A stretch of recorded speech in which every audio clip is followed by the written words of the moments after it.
मनरेगा का नाम बदलने के विरोध में कांग्रेस के प्रदेश भर में मनरेगा संग्राम को लेकर सड़कों पर उतरेगी और वहीं बीजेपी ने भी वीवीजी रामजी बिल को लेकर जन जागरण अभियान शुरू कर दिया है। इस मुद्दे पर कांग्रेस के विधायक अशोक अरोड़ा ने जनता टीवी से खास बातचीत की है। क्या कुछ कहा है, सुनिए।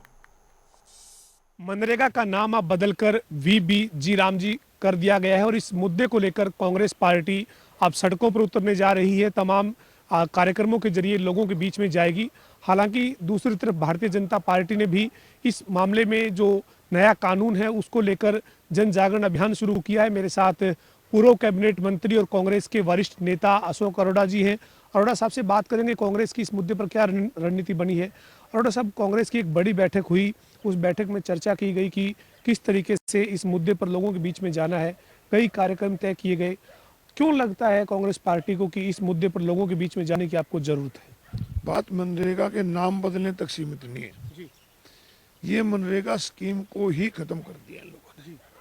मनरेगा स्कीम लाई गई थी ग्रामीण अंचल में बसने वाले गरीब आदमियों के रोजगार के 100 दिन की गारंटी में, और विशेष रूप से क्योंकि आप भी ग्रामीण अंचल से आए हैं कि वहाँ पर जो काम मिलता था उसमें महिलाओं को ज़्यादा भागीदारी थी। इसके साथ साथ SC BC की भी थी, परंतु ये लोग नहीं चाहते कि लोग आत्मनिर्भर बने। ये लोग चाहते हैं कि लोग सरकार पे निर्भर हों। यही कारण आप देखते होंगे कि आज युवा बेरोजगार है, रोजगार ना मिलने की वजह से डोंकी से बाहर जा रहा है। इसके साथ साथ ये मनरेगा को खत्म कर दिया। ये चाहते हैं कि 5 किलो अनाज पे लोग निर्भर रहे ताकि सरकार अनाज देती रहे, वो अपना पेट भरते रहे। ये लोगों को आत्मनिर्भर देखना नहीं चाहते, इसलिए इस स्कीम को खत्म करने पे लगे हुए हैं। साहब, कांग्रेस पार्टी ने 10 जनवरी से 25 फरवरी तक 45 दिन तक अलग अलग प्रेस कॉन्फ्रेंस के माध्यम से और सांकेतिक उपवास के माध्यम से लोगों के बीच में रहने का फैसला किया है।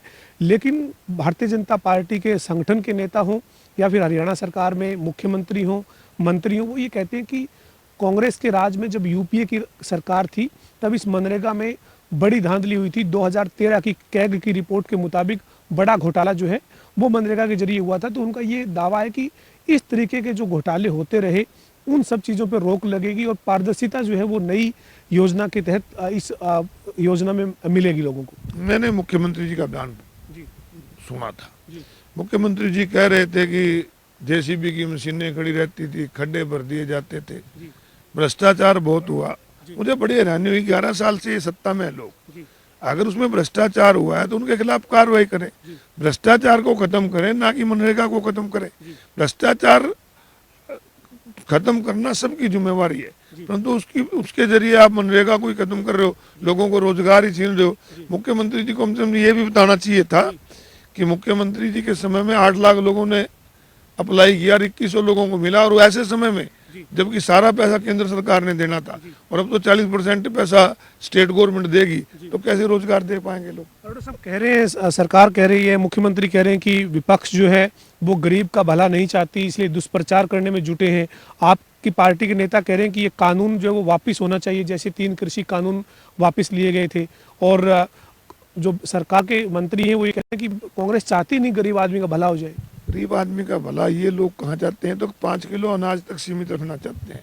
गरीब का भला चाहते हैं तो ये 1500 करोड़ का घोटाला लेबर डिपार्टमेंट में कैसे होता? फर्जी बिलिंग करके दूसरे लोग पैसे ले गए, गरीब का हक मार लिया। ये लोग खुद भ्रष्टाचार में लिप्त हैं, ये रोजगार नहीं देना चाहते। मैंने पहले कहा कि आत्मनिर्भर ना कोई बने, सरकार पे निर्भर रहे, इस प्रकार की स्कीमें लेके आते हैं। इसके अलावा सवाल है सर, इन दिनों हरियाणा के मुख्यमंत्री ने प्रदेश के वित्त मंत्री की जिम्मेदारी भी उनके पास है, प्री बजट बैठकें शुरू की है, अलग अलग वर्गों के बीच में जा रहे हैं। 2026-27 का बजट जो है वो कैसा बने इसको लेकर सुझाव ले रही हैं। क्या राजनीतिक दलों से, विधायकों से, विपक्ष के विधायकों से भी सुझाव लेने की कोई चर्चा हुई है क्या? और दूसरा, किस तरह के बजट की उम्मीद करते हैं आप 2026-27 में? देखिए, सुझाव लेना अच्छी बात है, लोगों को राहत भी देनी चाहिए। आज हरियाणा प्रदेश की ऐसी हालत है कि आज जो कर्जा लिया हुआ है ना, उसकी किस्त और ब्याज चुकाने के लिए भी कर्जा लेना पड़ता है। पिछले दिनों डिमांड्स लेकर आए थे, मैंने उस पर बोलते हुए भी कहा था कि तुम पैसा तो ले रहे हो, पैसा किसी डेवलपमेंट के लिए लो, ब्याज को चुकाने के लिए आप कर्जा ले रहे हो, इससे तो हरियाणा का क्या हाल होगा? तो आज हरियाणा प्रदेश का बजट तो 2 लाख से ऊपर चला गया और कर्जा भी 4 लाख के करीब पहुंच गया। तो इन चीजों पे मुख्यमंत्री को सोचना चाहिए।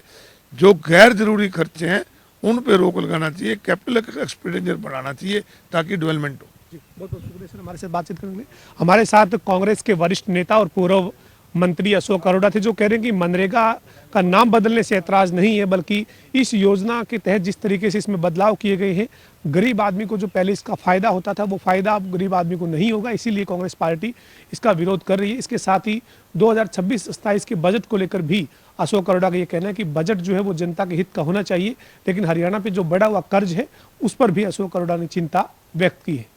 वीडियो जर्नलिस्ट विजेंद्र सिंह के साथ पवन सिंह और जनता टीवी, चंडीगढ़।